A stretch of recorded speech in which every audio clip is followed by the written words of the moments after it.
Hello there, new employee. Welcome to the Madison Energy Research Institute, where we research the energy of the future. Welcome, and thank you for choosing to work at Quantum Science. Now, follow me into the control room, and we'll get started on the briefing.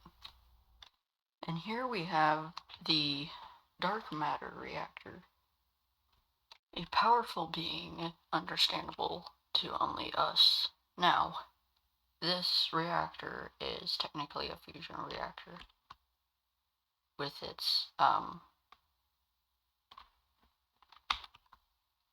power lasers. You have an entire control room to yourself. These buttons control the magnificent power lasers.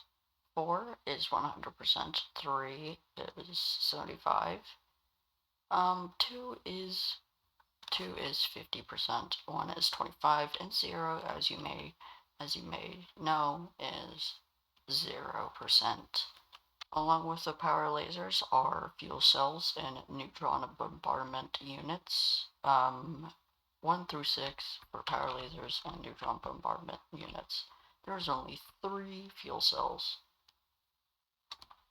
In the middle front of the room, you can see a ignition switch. To ignite the reactor, you will need to flip the fuel cell locks on the left side.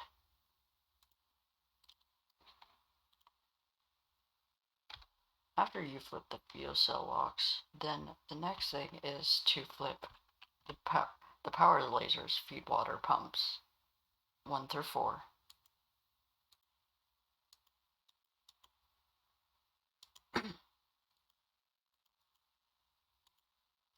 After you do that, go back to the ignition switch, turn the key, and prepare for startup. When the startup ignition sequence is primed, you are clear to go. Press the button. When the reactor is all started up, you will have a bell start. Go over to the display monitor on the back of the control room. Look on your right, there's 2 screens, the shift manager tier level and the power order request. The power order request is straight from the power grid in Connecticut. These power order requests, if passed, will give you money. If you finish night shift on the tier 3 level, then you will get $4,000 in game money. Now, if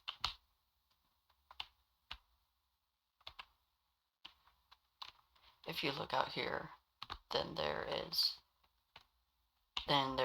4 power lasers online visible. There's only 2 in the back that are not visible, and those are neutron bombardment and power laser 2, and neutron bombardment power laser 5 and unit 5. Go back over here, and same thing. Read the power order request. So, target is 918 Kelvin. Now we need to keep it in between.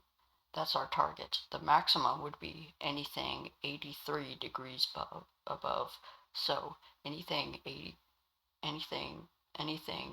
past the maximum target, which would be anything 83 degrees above or below, in this case, would be a MOE, or margin of error. The main power laser should help you a lot. Set it on 4 when you're ready, and when you need it to heat up, go over to the DMR cooling loop input. Make sure that it's the DMR cooling input, or it will not work. Going over here, you see another cooling input, the power laser cooling input. As noted, this is not for cooling down the This is for the sake of cooling down the actual power lasers themselves, not the DMR. Put those to 0. Please note for your information that as the lower the fuel cells are, which are on the screen, the lower the efficiency of the power laser, or how fast it heats up. Now, if you go to high of your target, then put the cooling loop on 2.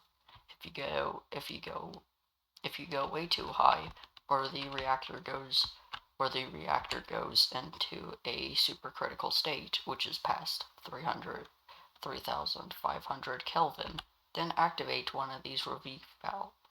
Then activate all 4 of these relief valves, which would bring the temperature under 1,200 Kelvin.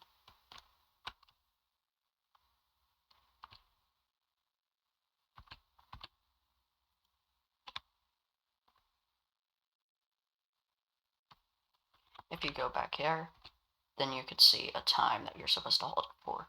This power order is for 7 minutes.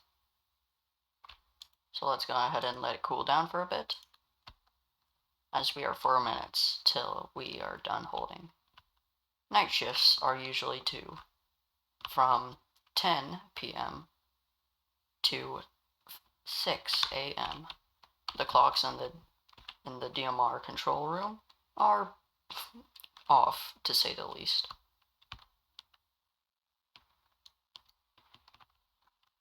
The pump screen should be on the right side of the main ignition switch control module. They should show the rotations per minute of both coolant pumps. You can control the coolant pumps and pump alpha station.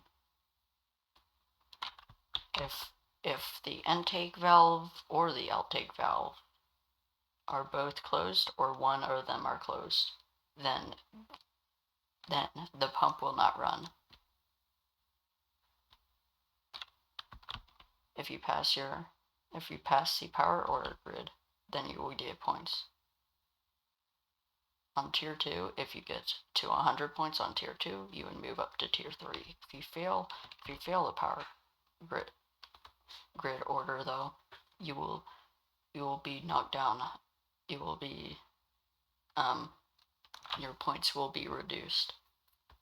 So will your paycheck.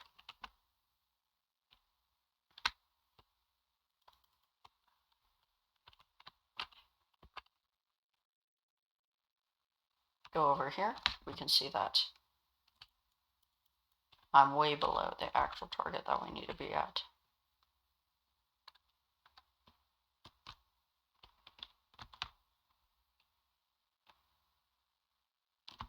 Over here, and if you wanna the power lasers to go faster, the power laser coolant that I showed you earlier would be a good place.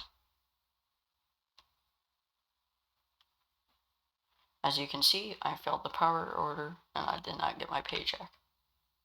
That's okay.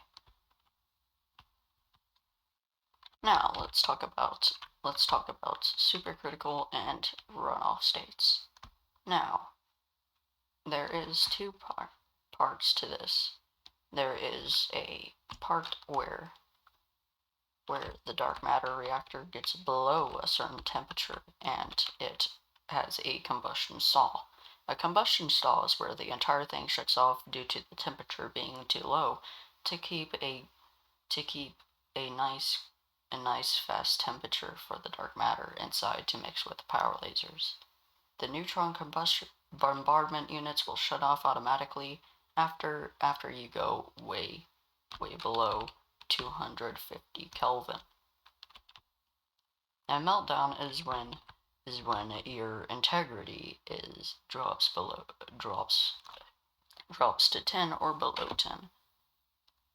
The way that integrity drops is, it gets to 3,500 Kelvin. Temperatures should be on the left screen, right to the left of the main screen on the top, and on the left side next to the power laser controls.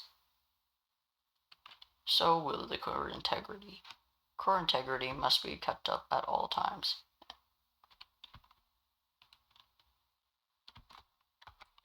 Now let's talk about the relief valves. Like I said earlier, the relief valves can be used in a supercritical state.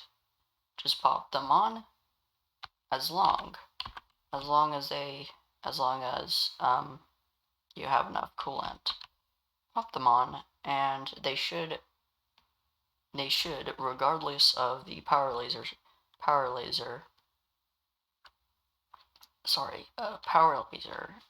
input, they should cool down the reactor, and they will automatically turn off when it hits a certain temperature. Now, we will talk about maintenance mode, but we will go more in depth in the next briefing. Maintenance mode should only be activated when the average fuel cell capacity is below 20%. Over here you got the average fuel cell capacity. It's at 42%. Maintenance mode can be activated when both of these keys are turned on. Another way maintenance mode can be activated is to shut down reactor and start a maintenance mode to automatically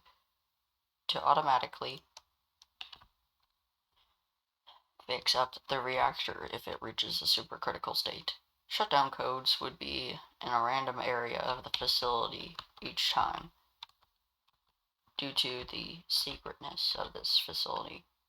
Now, when you only have a 5-minute shutdown window, or the shutdown code will expire.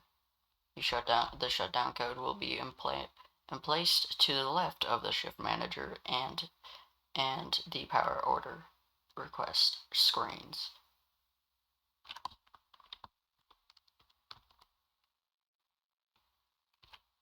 Now, that would be it for this briefing, and tune back in for maintenance briefing tomorrow.